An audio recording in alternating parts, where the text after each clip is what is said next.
My kids are growing up so fast, and I'm just gushing over the family photo we took for Mother's Day last year. Why? Because the photo sits right on my work desk in a sleek black picture frame from FrameBridge. It perfectly accents the blue and white outfits we're wearing in the photo. FrameBridge makes it easy and affordable to custom frame just about anything. And looking at the other many photos in my phone, I can't wait to frame more memories. FrameBridge has a curated selection of frame styles and design experts to make it fun and easy to choose the perfect frame for your piece.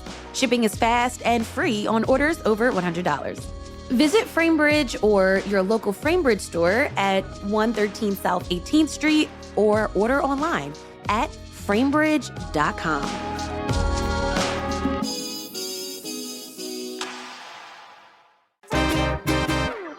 Tens of thousands of Philadelphians are slated to be kicked off of food stamps, SNAP.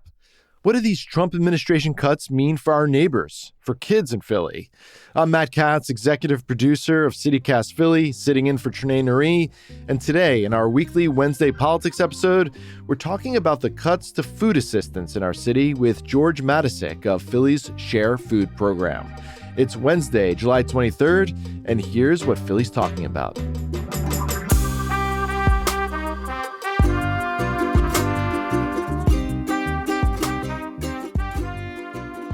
So, George, at the Share Food program, you're providing food for food pantries, food distribution sites, community fridges, schools, home deliveries. So you're very familiar with the needs of the hungry in our area.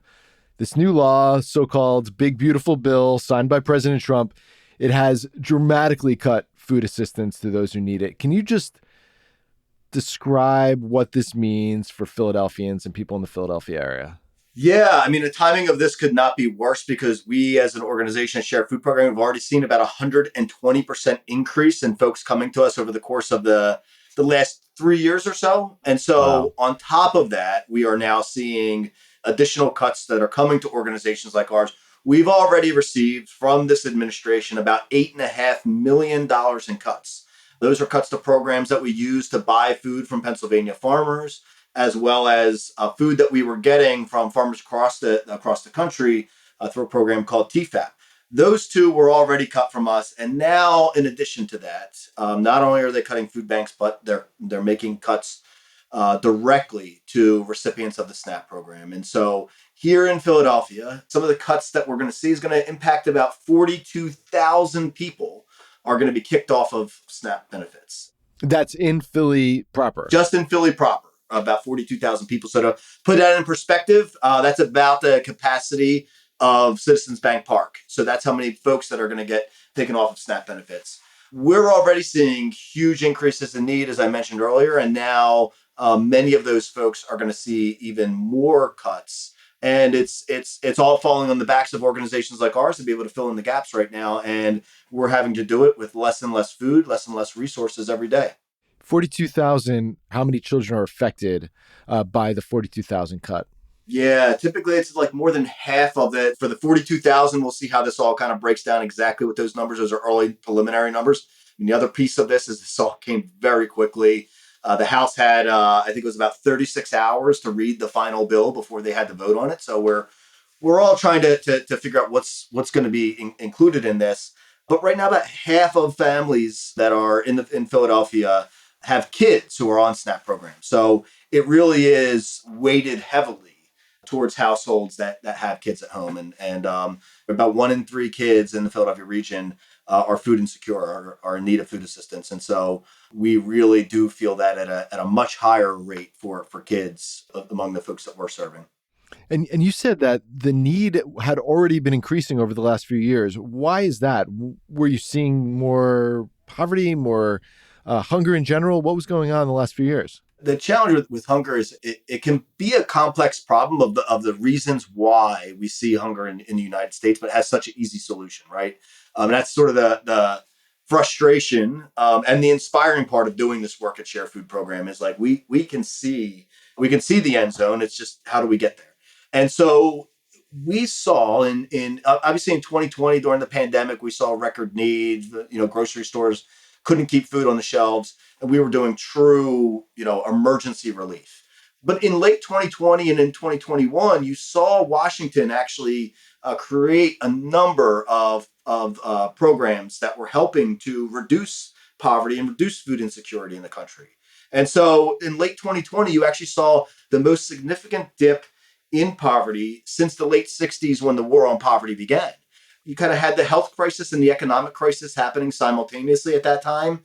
And what ended up happening is as we scratched and clawed our way out of the health crisis, the economic crisis for individual households stayed with us. But Washington pulled back on a lot of the resources. So you think about back then, you had extended unemployment benefits, you had additional tax credits, child tax credits, you had additional SNAP benefits for folks that were struggling. And in 2021, a lot of those got pulled back. In 2022, we started to see those numbers tick up again. And so over the course of the last 3 years, as a lot of those programs have been pulled back, organizations like ours have been left having to figure out how to fill those gaps. We have already been struggling with going into this moment where we're seeing the sort of the greatest transfer of wealth from the have-nots to the haves in any time in recent history. Break that down for me this moment. What does this new law do to SNAP in layman's terms? Like, it's not just cutting the rolls straight up. It's more complicated than that. Are you able to explain it? There are so many programs layered in this. We have a farm on site here at Share Food Program that provides nutrition education. In this bill, nutrition education, the SNAP Ed program is completely eliminated. So, there are big cuts to the SNAP program that mean less people are going to be able to qualify for SNAP.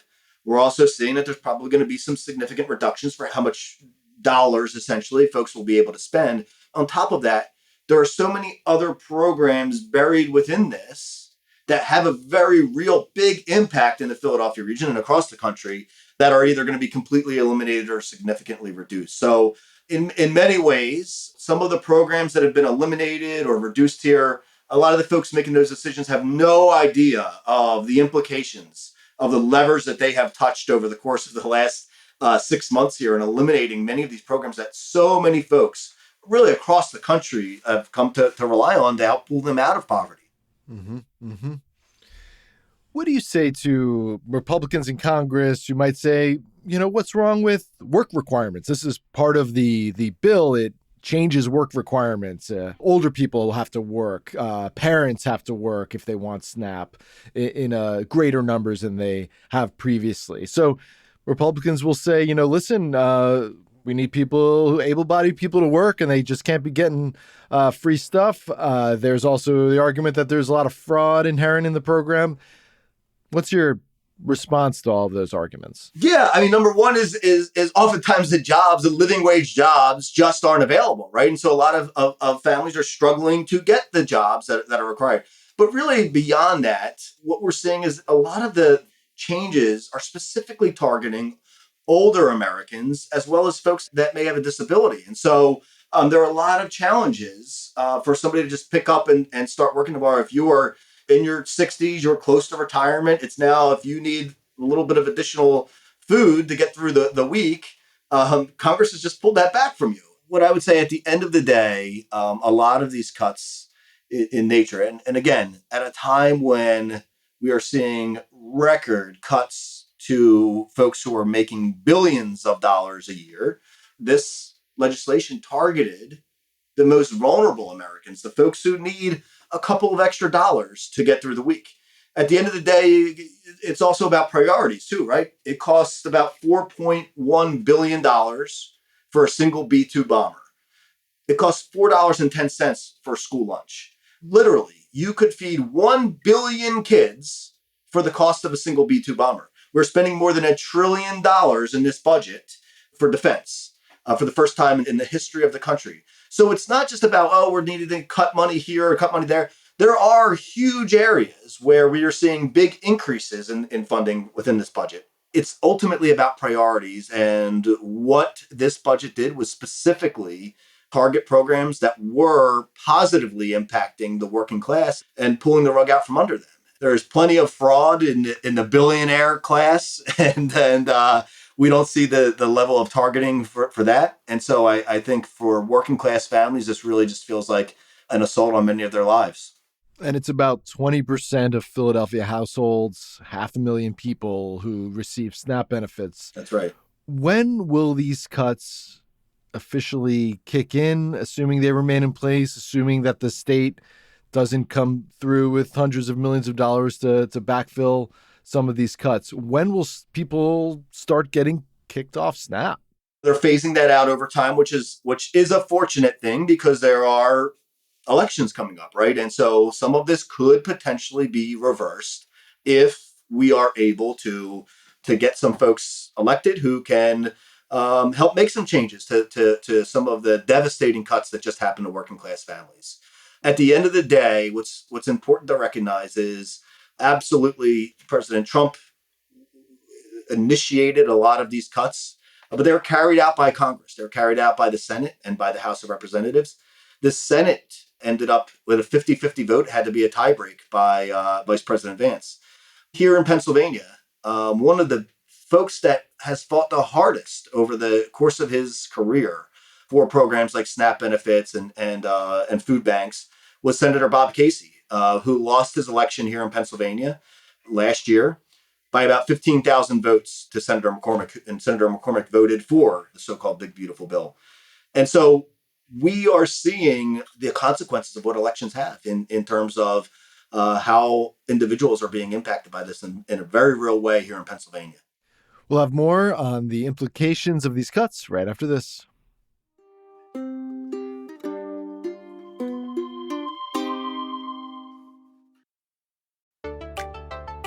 Did you know that jazz legend John Coltrane moved to the Strawberry Mansion section of North Philly as a child? Or that the iconic Divine Lorraine Hotel earned its name when Father Divine transformed it into the first racially integrated hotel in the city? This July, discover the powerful stories that shaped a neighborhood at the North Philadelphia History Festival, happening July 24th through the 27th. It's 4 days of free events, exhibits, live music, film screenings, performances, and community conversations, all celebrating the rich African-American and Puerto Rican cultural legacy of North Philadelphia. The North Philadelphia History Festival is organized by Scribe Video Center, with lead support provided by the William Penn Foundation. Join Scribe this July 24th through 27th at various sites throughout North Philadelphia. Learn more at scribe.org/NPHF. That's scribe.org/NPHF.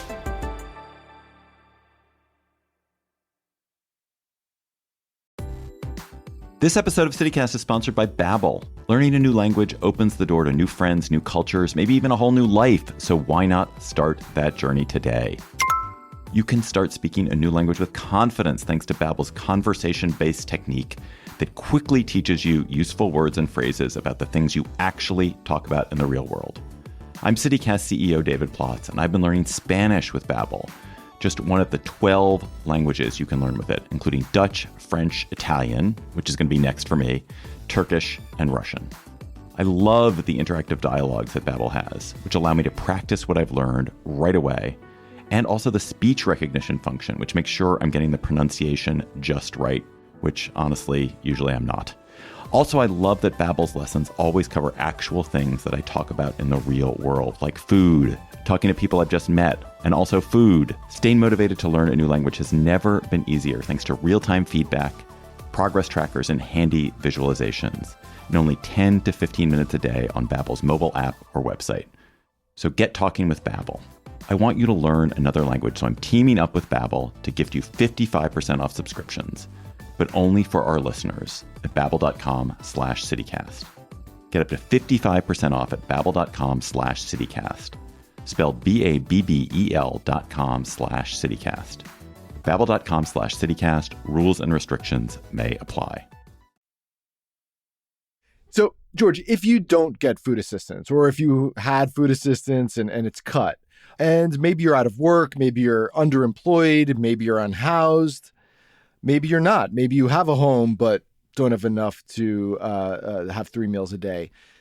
Can you just paint a picture of what hunger looks like in Philly? Is it skipping meals? Is it not eating entirely for a full day? Is it maybe just not having as many calories as as you're supposed to have. Yeah, it shows up in a variety of different ways, right? And so ultimately, it's less resources for folks to be able to get the quality of food that they need. And so a lot of times what we see is not necessarily a reduction in caloric intake, but a change in what those calories are. And a lot of times you see folks filling their stomachs with, what we call empty calories, with inexpensive to purchase snack foods or other items that you can buy for much cheaper than you could for things like fresh fruits and vegetables, lean proteins, items like that.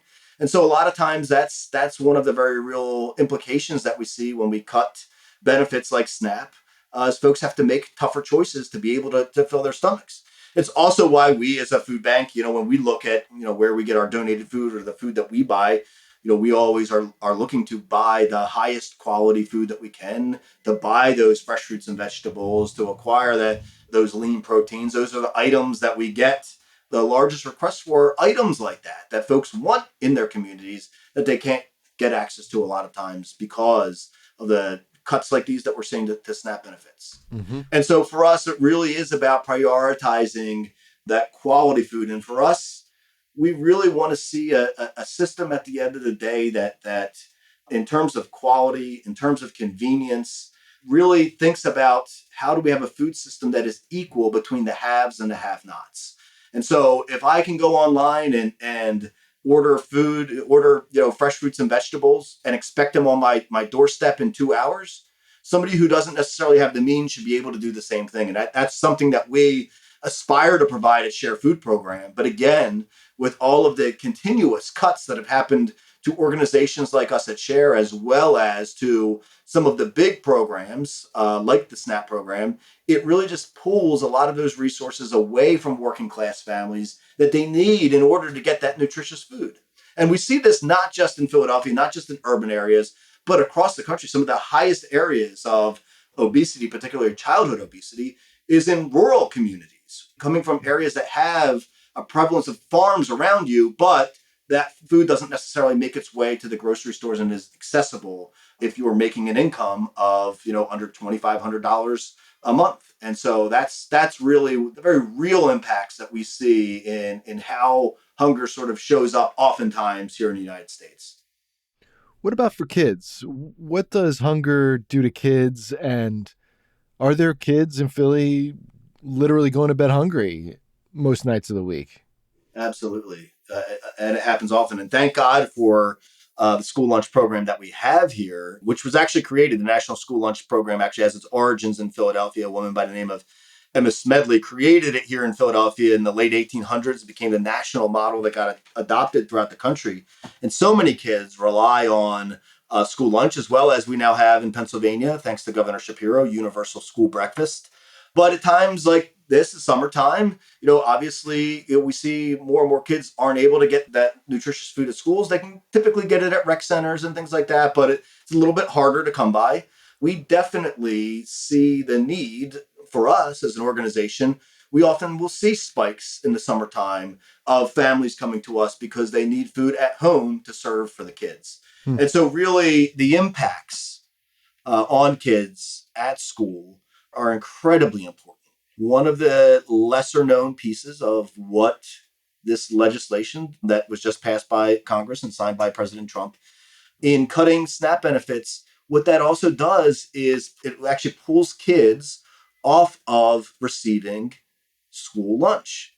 We have a program here called community eligibility. And so it basically says if you have a certain amount of kids in a school district that qualify, typically through the SNAP program, that school district can qualify for all the kids in the school district to receive school lunch. It's basically saying you have more than 25% of the kids are living below the poverty level of receiving SNAP benefits, that whole school can receive it.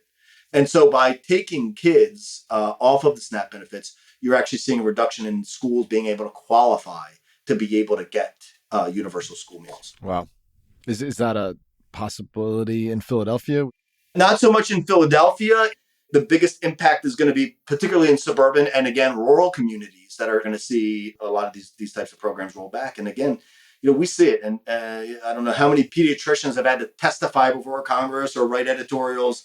You see in very real ways, by taking that nutritious food away from kids, all you're doing is impacting their development ability and their ability to concentrate in school. SNAP isn't the only food assistance program that Trump has cut. The local food purchasing assistance program was also eliminated. That's right. That's right. Tell me the implications of that. It was a very simple program, really. It was for food banks like us at Share Food Program to be able to buy food from Pennsylvania farmers.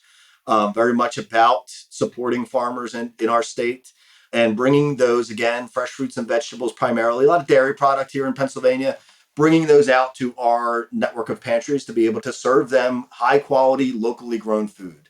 We had a signed deal for this. Soon after taking office, President Trump eliminated that program completely, gave us no warning. We got an email on our Friday late afternoon, and we were told that that program was no longer a priority of the administration.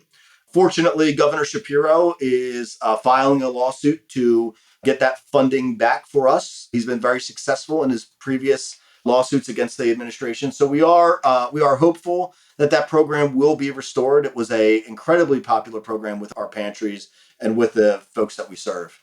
So going forward, what's your plan as an organization? Like, what can the Share Food Program do in light of these new, very dramatic federal cuts? Yeah. At the end of the day, Share's impact has always been built on having the community support around us, whether that's volunteering or donating or advocating.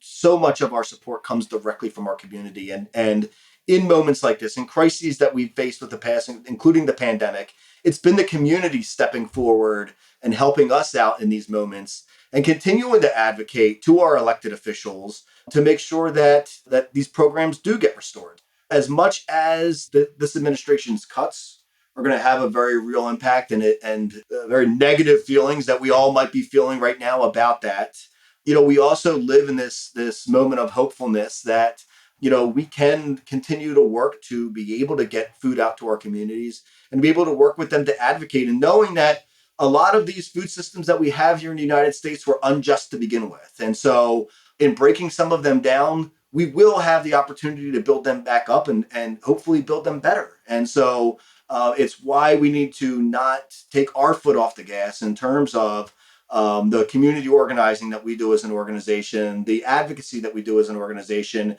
and ultimately the work that we do directly in our communities to make sure that no child, no senior, no person in the Philadelphia region goes hungry. George Matysik is the executive director of Share Food Program for the greater Philadelphia region.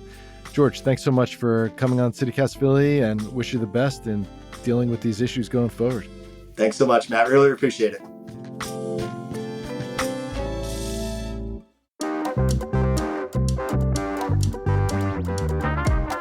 That's all for today here on CityCast Philly. If you appreciated this episode, shoot it to a friend in the group chat and subscribe so you don't miss any of our shows.